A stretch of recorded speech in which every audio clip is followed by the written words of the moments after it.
how would you like to achieve your first million? And today we have Cynthia Irons with us, and she's from New York. And after a successful career in corporate, she decided that was a good idea to become an entrepreneur. And she had been growing this company, a marketing company from New York, helping a small business owner to grow the business. So Cynthia, tell us, what are the 5 steps that you recommend to small business owner in order to set the first million? Welcome to Unstoppable Podcast with Harry Sardinas, inspiring conversations with influential millionaires, investors, thought leaders, entrepreneurs who are making a massive difference with their innovative products and services, and sharing the challenges and wisdom of how they sold their first million. I think the most important is to set a clear why. Why are you doing this? Your mission is bigger than yourself. So, for example, mine is helping small businesses to grow in purpose and profit. So, if I have a clear why, I know what it is that I'm doing and why I'm doing it. And I think that's really important for small businesses in order to stay on track, or what businesses in general. So, set a clear why would be my number one. Number two, build systems and solutions early. There's a lot of things that you can automate, and there's a lot of things like with redundancy. So if you get some things going in the beginning, you can use those over time and time again. So you're not always constantly recreating the wheel. Number three, no matter how big you are as a company, you should market yourself like a media brand. So really think about your brand voice, your point of view, and stay clear to that. Kind of also goes to number one, which is your Wow, very clear why. powerful. But That's a great having a tip. clear voice, having a clear point of view, that really will amplify your message. This is very important. This is number four, but it also could be a number one, which is say no strategically. You do not have to say yes to everything and every single opportunity. It has to fit into what it is that you want to accomplish.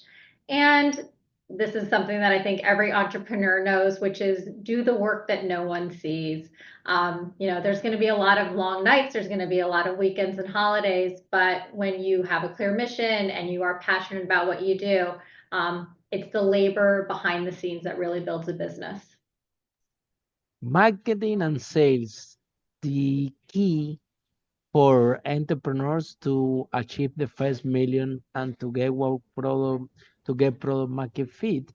The problem that we face with the small business owners, Cynthia, is that because they're first time founders, they are getting in love with the product. They love the product so much that they put 80% of the time, money, effort, and energy to create this amazing product, that the product is going to be so good that people will come out of the sky and buy it.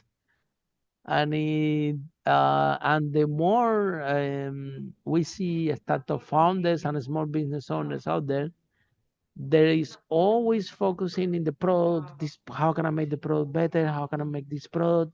If I make this product better, people will come and buy.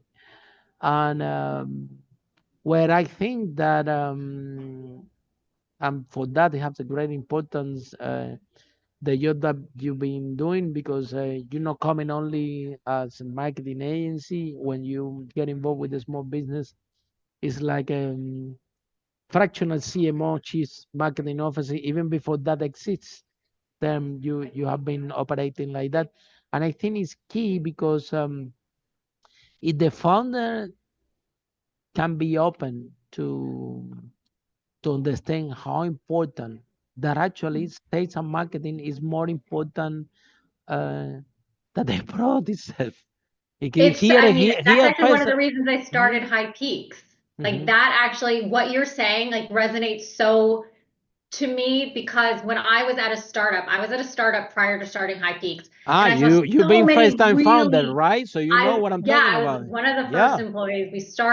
It was incredible opportunity, but I watched so many really cool startups come into our world, maybe a better product than the big guys, but they weren't spending a lot of time on the sales and marketing, and a year later they were gone.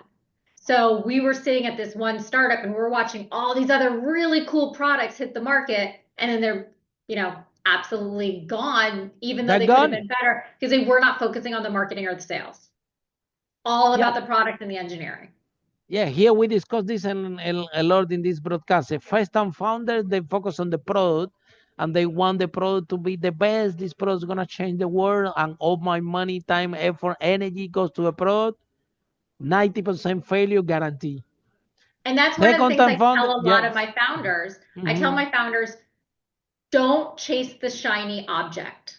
Mm-hmm. Stay true to what it is that you are trying to accomplish and don't be, Mm-hmm. distracted by everything else that's coming at you. Mm-hmm. That's number one. And also, don't drink your own Kool-Aid. It is Mm-hmm. very important to be able to see all sides of the business when you are a founder and a CEO, because then you can see where things might not be working. So if you drink your own Kool-Aid and you think this is the best product in the entire world, and it very well might be, you're still not going to be able to see where the issues are. Yeah, and then we see a lot in the. I help a lot of tech companies or startups to. Some of them they're looking for funding, and then well, I find the investor, I put them in front of them, and then after they do the pitch, the investor is telling them, well, call me your next idea, and they're looking at me and say, Harry, I need the money now for this business. Why this investor is telling me call me in your next idea? What it translates into, uh, this investor already realized by the way you speak that you are in the first time founder mindset, whether after you have the first business and collapse, now for the second time you will know that the 80% of time, money, effort is not going to be actually developing that product, because that market is what's going to shape that product. When I started my first business, it was renting rooms, yeah, and I showed the room to the first client, and it was a boy. I said, "Look, do you want to buy the room? You want to rent the room?" And he told me no. So why not? I said, "Look, I need a little bit of painting. Like that, I'm not gonna take it." So then the guy left. When the guy left, I went to a painting shop. I never paint anything in my life. I said to the guy for the painting shop, "Give me some brush or whatever. I need to paint the room." And the guy from the shop told me, "Yes, Harry, I already know that you never paint in your life because how you talking to me. So don't tell me anymore. I know." So then he gave me a thing. I paint the room. I paint the floor. I paint myself. Was total disaster, but I managed to paint that thing. Then then I come again. I said, "Look, do you want to take the room? Look, it's painted, yeah." And then the guy said, "Hey, yeah, it's painted, but he said it be cold. It need flour or something. It's so cold. I'm not gonna take it." So the guy left, and then I went to IKEA and I say, "Okay, she want warm." So I bought those duvet from IKEA that are orange, pink, and red, more warm if possible. So I bought that thing. I put it there. In the way back, I found for the Chinese shop. I buy one for 1 pound of flour with the base. Then the third girl come and show you the room and said, "Look, do you want to take it?" You know what the guy said? She said yes. And the rest of the story, we managed to sell over 5 million. So the product, it was not how I wanted. That market, the way that I was showing it, is reshaped how they want to buy the product, in what form, how much they want to pay. It's not my idea, is the idea for, and this is the big problem that we see in the startup world, that founders, they don't want to do sales, they don't want to do marketing, they don't want to go to this process. And if you're in a startup, this is what it's gonna take. It's gonna take to have someone from your team or with the expertise that know how to show this prototype or this MVP, because that's the other one. I call minimum viable product for a reason. Everybody forget that M, and it's not minimum viable product anymore. They spend all the resources. Then after everything is out, they come to you. How can you help them if they don't have resources? So what can we do, Cynthia, and why people are doing all the way around? Startup founders is actually very common what I'm describing to you. I'm sure that you see this more than me. So what is the problem? Why everybody thinking like this? How can we close the gap?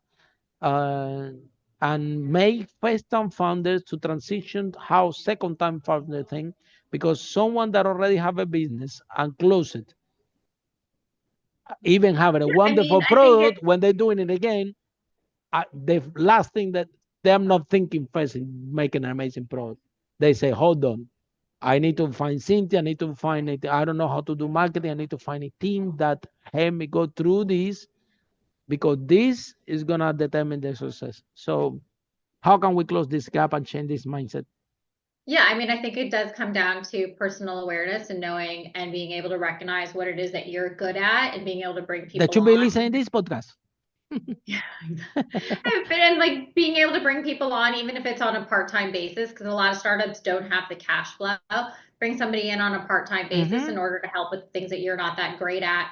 And again, being able to recognize that. But I think 90% of startups fail because they either scale too fast without a strong foundation in those elements like marketing, sales, product development, or they're chasing every opportunity instead of focusing on what it is that they do Solid best. You don't have strategy. to be everything to everybody. You have to be something to somebody. And you need an expert because it has to be a cost-effective marketing strategy. Exactly. Because if you Exactly. don't know what you're doing, then you have a small startup and you put in ads in the TV and And sometimes it's like the tortoise and the hare. For example, I didn't raise capital, I didn't take out loans, I never went viral. I wow, grew slowly and intentionally through relationships, reputation, and results. So sometimes you don't have to be the hare who gets to the finish line first. You can be the tortoise and you can grow slowly but still make just as much. absolutely, yeah. So women in corporate, Cynthia, what message do you have for women in corporate that they're listening this broadcast? Say, well, I wish that I'm like her. I wish that I have the courage to quit this job that pay me very good money and and and do something that I love and fill my own calendar and do something meaningful and to help small business owners. So, what message do you have for the women in corporate that they are trapped in this golden cage? Yeah. And the question goes also to you. What made you think that was a good idea? You having a good corporate job, making a lot of money, having this Saturday and Sunday when you don't have to worry at all for anything. Do you thought that was a good idea to let all this and become an entrepreneur, which is a completely different dynamic because in a corporate job you have to be very good at one thing, and this is how you grow up in corporate. Now you are running your own business. Now you need to do a lot of things. You cannot say this is not my job anymore. Yeah, No, I mean, I often joke that I work now more than I ever have, but I'm actually happier than I've ever been as well. there you I am go. working 7 days a week. There's no such thing as a vacation or a holiday. My phone comes with me absolutely Well, everywhere. you're working with a small business owner, so it's very intense. And I so they're know always that. working I too. Small know businesses you never will never stop. will be bored. No, Absolutely. there's no boredom whatsoever. I would tell people that you have to believe in yourself. Like you really, truly do. I had thought about doing my own thing for quite some time, but I don't feel like I was ever emotionally or mentally ready to really rip the band-aid off and get away from the security of a corporate job where the paycheck comes every 2 weeks. You have Yeah, to but be one day they can comfortable. show up and tell you you're fired. That too, like that can happen. But I would say entrepreneurship is a roller coaster of peaks and valleys. You have to get very comfortable with being grateful for the peaks and knowing that you're working 7 days a week, and also be comfortable when there's a valley and know how to get yourself out of it. So you have to have grit. You have to have resilience. You have to believe in yourself. You do have to have some money away in savings for those valleys. Um, but you also just you do have to take a chance on yourself. I know why And you're more happy than ever. I can see I'm you much glowing. happier than I You ever are was. glowing. I can tell you're I glowing. You're love full it. of I did, energy. You're working unstoppable, and I think you're happy. I know why. One of the reasons is very simple because when you're on your own business, you only work with people you like. You see, that is I actually don't. my number one rule. My number one rule is not gonna say a bad word, but no a holes. That is my no. number one rule. I have walked away from very lucrative opportunities with potential clients because I did not think that it would be a good fit for me and my Mm-hmm. team to, Mm-hmm. you know, money is great and big paydays are fabulous, But the but headache. there Who wants they headache? they they No come with way. some strings you might not want to be No, no, associated no, no, with. no, no. Absolutely. I'm with you 100%. It's 100%. okay to say no. It's okay to, again, stay clear to your mission. I specifically look to work with people who I feel like High Peaks Marketing can go in and truly be part of their And team and help appreciate what you them. do and value and Right. have your same values and understand that wow you're doing everything you can in order to help them out and check on reality to make a small business grow and successful. Saying Exactly. the rate that we're sharing here is the rate of failure. Everyone can do their own research on internet. Small business they have the right highest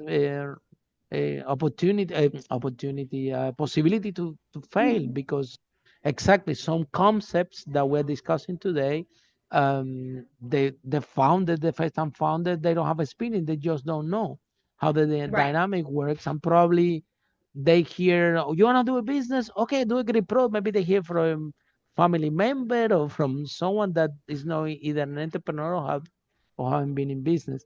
So good things at this one, right? That at least you, because you run your own business, you only work with people that you like. You see, I only spend time with people that I like, and it's amazing. Exactly. It makes Yeah, a I big don't have to difference. deal if the client I don't like it. It doesn't. It's irrelevant how much uh, they how much they're gonna pay or whatever. I'm not gonna bring them to the sick. I'm not gonna. I'm No, not. I don't need this exactly. headache in my life. I want to work with people and to help people that I'm happy about the project, happy about the business, and I like what they're trying to do, and they come. You see on and you should see them. They come here, Harry. They come with the paper, and Harry had these questions, and they're so glowing and so disciplined and with so anxious to learn that that is amazing. Work with this type of people with that kind of they have this mindset and it's brilliant. So women in corporate, how they can find more courage? How many people do you think that listen in this podcast, women in corporate, that they are in your same situation, making good money, having a big house, looking amazing from outside, but from inside they are sick and tired of being dealing with idiots. Some of those corporate that may dominate it, and you have to deal also with make me coffee and things like that, and a lot of things that's going on. And on top, they pay less to women, and a lot of things going on in the corporate, but they prefer that they're attached to this safety net, even that you have to deal with people you don't like every day, which is, I think, this is there's no money that can pay that. But anyway, that's my point of view.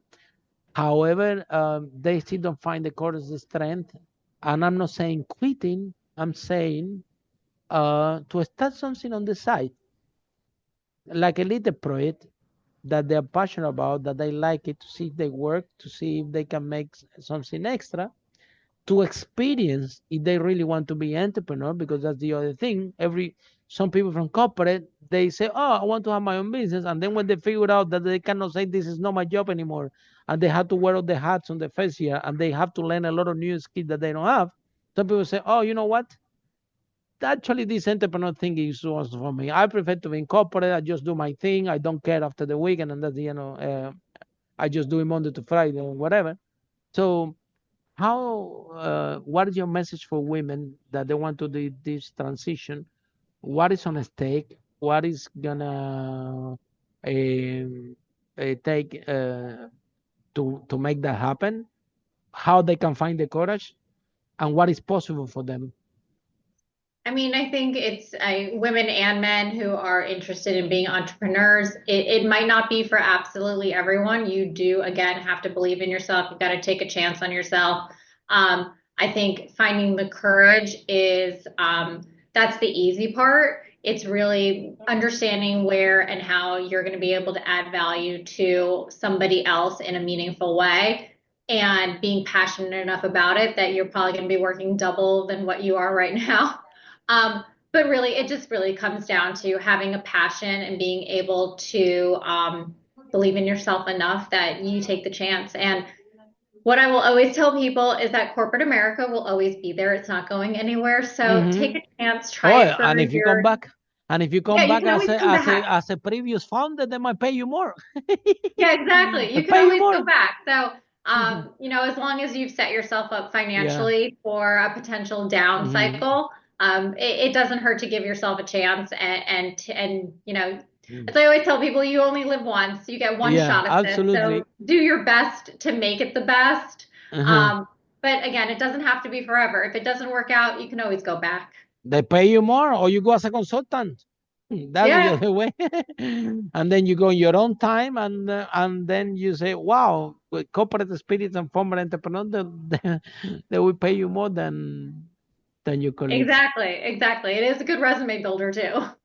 So, Cynthia, helping a small business owner, do you knew the mess that you were getting into, or you just saw that it was a good idea? Because I've been on the space. I help a lot of small business, and sometimes it's challenging to communicate with them uh, how the process work, and of course they are very in love with the product, and if you go and just tell them, look, don't send it, don't focus more on your product, focus in this and this product is fine. Just try to get to that milestone, and they have this mindset and this limiting belief, and they don't have experience. Um, it's challenging also to allocate funds. This is something that happened in COVID, that COVID arrived and everybody what did, okay, let's stop the marketing budget and sales. I'm like, guys, this is the budget that you're gonna cut. Do you know that this pay per click, Facebook, YouTube, whatever, they work by bidding? So less people is doing it. It's actually cheaper. Like she put the foot on the gas, and everybody seeing sales and marketing like an expense, where I think that is an investment, because it's very clear. If your product, you can sell it for 10, and your marketing strategy, sales and marketing strategy is costing you 4. Okay, then you pay your operation. You left maybe with $4 clean. So how Mhm. how much can you repeat the process? It's non expense. It's an investment in put the product in front of the client so people can buy it. So why people see marketing an expense rather than an investment? Where this got lost in translation? Because to me it's been very clear from day one, but it's still we articulate this even in big components, even in corporate, and everybody is, oh, we have to reduce the marketing budget. We have to, and when something goes wrong, everybody, oh, this overhead marketing sales, let's cut it there. What is your Well, I view think on this? marketing has inherently had a hard time, or people don't invest enough in the marketing of the marketing. Like you have to showcase all of your metrics. You have to Mm-hmm. tell the Very story. good. You might not have been running an ad one day, but you had a really big website traffic to the site and you're trying to explain why. Well, maybe you were on a media show that day. So you really have to look at everything that's happening in your business and be able to market the marketing. And I think once you do that, it's much better and easier to showcase to different levels of management and different decision makers that marketing isn't an expense, that it is a value add. But again, I think marketers have to always spend the time to showcase results. Reporting is it's storytelling. It's what we're the best at. So just take the time to actually tell the right stories and showcase all your hard work. So where this passion from marketing came from you? Do you knew that marketing is every day is a new story because you have I to be grew up in it. creating? Really? I grew up in it. My dad was in marketing and sales. Oh wow. So it was just really watching him and just being inspired by what he does and what he did for a living. And I always knew I went to college on day one, declared my major for international marketing, and Well, that's always what I wanted to do. yeah, and it's very exciting, yeah, because every day is something new. You have to be creating. Every You have day to is be something creating. new. Yeah. I mean, that's been the biggest thing too. It's the constant education. Like everything's changing. Every single day there's something new coming Hmm. out. So staying on top of trends, staying on top of what's happening in the industries and yeah. And then you have to, on top of all this, you have an extra because you're dealing with the small business owners, meaning that they don't have big budgets to they're just starting out, Yes. and you have to be even more creative in order I to can spread a dollar, let me tell you. I can tell. Yeah, that has been the thing. I work with very small budgets. So being able, it's a lot of blood, sweat, and It's a tears. huge challenge. It's a It's a huge lot of challenge. organic growth instead of paid growth. So Wow. I always say, like, Wow. let's start with the organic. Let's start with your SEO. Let's start with influencers. Let's start with PR, media Hmm. relations, before we even get into paid, because there's a lot we can do if it's just the blood, sweat, and tears before there's dollars involved. Hmm. Hmm. Yeah. But then it's amazing. It's very rewarding when the business actually works and you be Oh part my of it gosh, and yes. you help them out. Yeah, that make your day, right? When That's they the best actually day. manage. Like I love quarterly reporting. I love being able to go in, see how the business is doing, look at sales, look and see what the growth is and what can we do better the next time. But constantly watching my clients grow. Like the happiest day for me is when I can say to a client, you don't need me anymore. You should really hire a full-time staff. Wow. Because that means they got to the point where they can start hiring 3, 4, 5 people and really take it to the next Wow, they level. did grow, yeah. Yeah. Big So time. that's a great Yeah. day for me when I say, Well, or I've they done what can I can hire do you, here. they can hire you and you hire the staff and you manage for them. They still need True, you. true, I but doubt. I doubt that they will let you go. If it's me, I don't let you go for sure. If it's me, I will tell you, hold on a minute. You find the people and you manage them. You don't go anywhere. exactly. Especially if they have money, if they have funds. You see. Well, and that's So always nice too, yes. yeah, yeah, yeah. I can tell you. I can tell you when the companies go dead, the founder won't let you go. Yeah.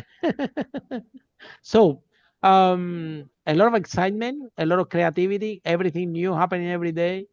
Um, you taking these founders like your kids, you see, because they just don't know. They just don't know how to have a business, just don't know how to grow a business. So it's not only marketing and sales. It's like, anything can happen to whom they're gonna ask, to someone that have experience um, that is around. Oh, and So that's so true. Like there's times when like I've got clients now where we're talking about pricing models. We're looking at what some of their promotions should be. We're ideating on like different campaigns that are just well outside of marketing. It's more operational. nothing, Nothing's off the nothing with your table. like your corporate. You see, in your corporate is like, oh, somebody will come to you and say, no, no, it's not my job. Some go to another department. But here is when we are in this space, we have to be open, right? It's something that we have in our team. Yeah, in 18 years that I've been in business, no one ever from my team had told me this is not my job. I think when we hired them, No. with the then listen, we are very few people and we are very active and we love Yes, yes. challenges. So if you're gonna become part of this team, and then we do have employees that they didn't fit in the culture and they left. But those ones that have been stay around in our organization for years is because they love that. They Hmm. love what we're going on, that everything is something new. And we have these things. When I came to my team, my girlfriend Lily, she came with this idea of this podcast. She was, Harry, you should do a podcast. Let's do a podcast. And I'm like, oh my God. So then we had the meeting with the team. I said, guys, you see, we're gonna do a podcast. And my team is, what? What is this? I said, well, I think you need to find out what is it. because I don't know either. Lily saying that now we have to do a podcast, so we need to start to see what is that thing. So can you please have a look? And they say, okay, give us 3 weeks and let's see what is that thing. And then after 3 weeks, they came to me and said, Harry, just press the button. Just press this button, upload the video, forget it. We got all your cover, the website, the link got everywhere.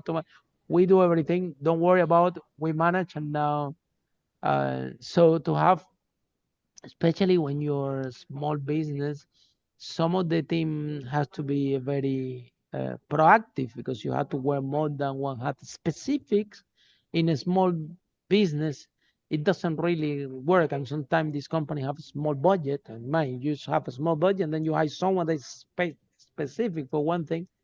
Is it doesn't really help. Quite the opposite. Need someone with more bigger spectrums of things they can do, so they can move into the phase, which is very exciting. You never get bored. Every day is something new. You need to learn new things, and people will come to asking you question that you're thinking, wow, that you really want me to help you with this also. And but it's on the other hand, when they grow, it's amazing that It's somehow, fantastic. yeah, somehow something that you did, because that entrepreneur is not only their own life, it's creating jobs for society, is growing a business, is doing something that will stay and could be the vehicle to lead them to a financial freedom, could be a vehicle to lead them to live a happy life, like we always say from this broadcast. We believe that entrepreneurs, including you, should be healthy, wealthy, and happy. So Yes. I can see you happy, you glowing. Also, you said that you're working a lot, unstoppable. You really love it. Um, how about health? Do you think that this high intensity of work, regardless that you're passionate about, um, can um, can have a negative impact in your health? That sometimes you don't have time to eat, or sometimes you don't have Well, time to I go to work the with gym. fitness companies, so it's Ah, part of okay. my So you job it's to work embedded. out There you go. and eat Brilliant. healthy and think Yeah. about longevity. So, Okay. So you are among the healthy environment all yes, the yes, time. this is So the space I live in. they won't So allow you to go overweight and to I eat. am, when I see my clients, I am technically being paid to work out with them. So, Wow. it's fabulous. Yeah. No, I truly do not believe it is impacting my personal health. I take it very seriously. It's always been a passion of mine to work out, eat right, and think about my health. So now I've turned it into a career.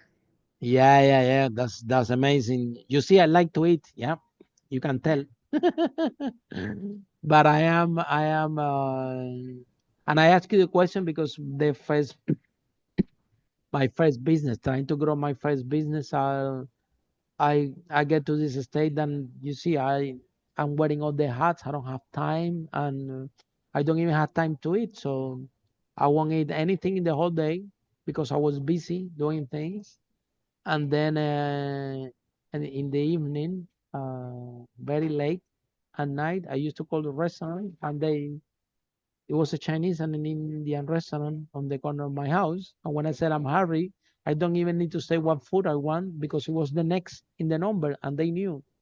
Oh, They wow. knew that I call every day. They would put the number, so that doesn't sound so healthy. I didn't even know No, what you they do were have to take bringing to care of me, yourself. And I think if you're and working a lot of hours and you are stressed out as far as, the I'm not putting in eating the health. hours and the It will have time, an impact. Yeah. eating healthy makes a huge difference in the mindset and in your mental and physical well-being. As So my life an taking time, entrepreneur, and I've been everybody generally, has yeah, time to take a walk. absolutely. I'm generally being overweight and my life as an entrepreneur, so now I'm taking very seriously. I have lost a lot of pounds actually in the last 6 months. Or let me see, 200. I was 232 pounds, and today I'm 216. Oh, So it's in six fantastic. months, yeah, I'm every month I'm dropping consistently 3 pounds. It's not a lot, it's not little, but I'm enjoying the process. Yeah. So on Sunday I eat whatever I want. I shouldn't do it, but I go crazy and I do it anyway. And then I things that I don't eat during the week, and but I make sure Monday to Friday and Saturday I eat healthy, drink a lot of water, and I'm finding the passion in the salads, in the food that it tastes really nice actually. It just uh, with it's just education and see what is important because when you're young, everybody want to make a million, everyone to be a millionaire. But now, the more you grow, the more you learn. You have to see this approach life as an entrepreneur in a 360 way.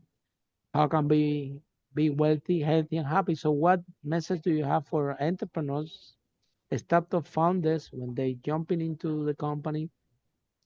They're wearing all the hats, they are exhausted, they are not sleeping, there is no resources, so you do need to do a lot of work. You were talking about organic growth. Yeah, organic growth is not gonna cost them anything, but it does take a lot of time because they had to be doing manually.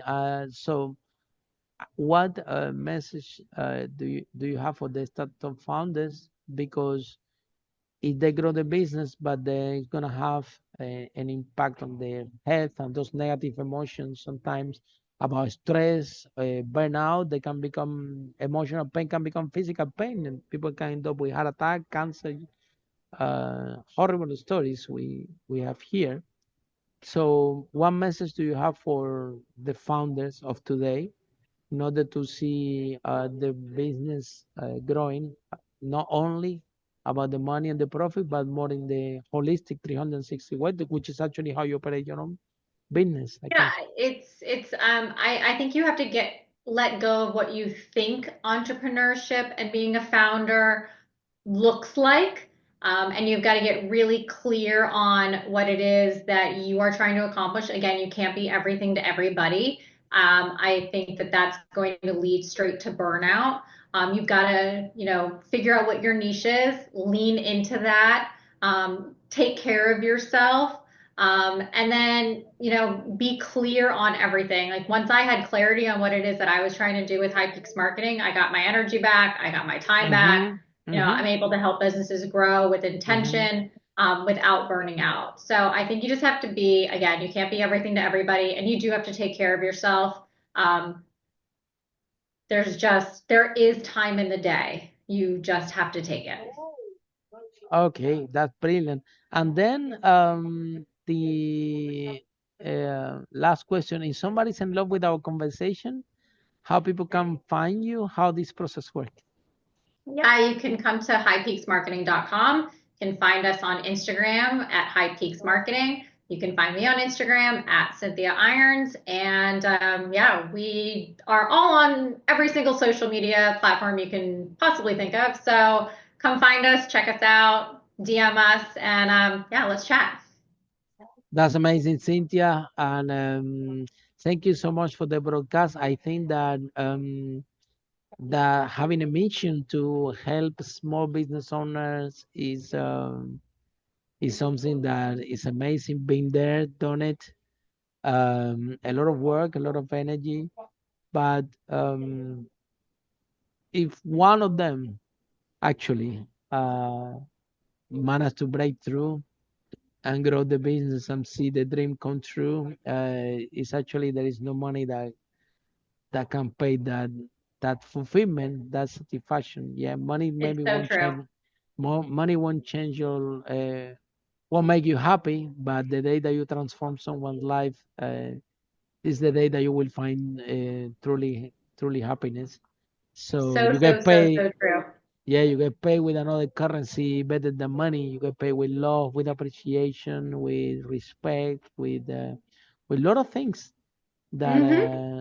that will give you fulfillment, will give you joy, will give you positive energy. You don't even get sick. It's brilliant. So, so thank you so much, and for all of you following the broadcast, you now Next episode, how brave entrepreneur like Cynthia break that wall and achieve the first million. Bye for now. Thank you, Harry. Thank you so Pleasure. much. Pleasure. Bye-bye. Follow us for more interviews with world's most influential, audacious entrepreneurs that overcame challenges and adversity, providing you with the blueprint of how they sold their first million so you can grow your business exponentially.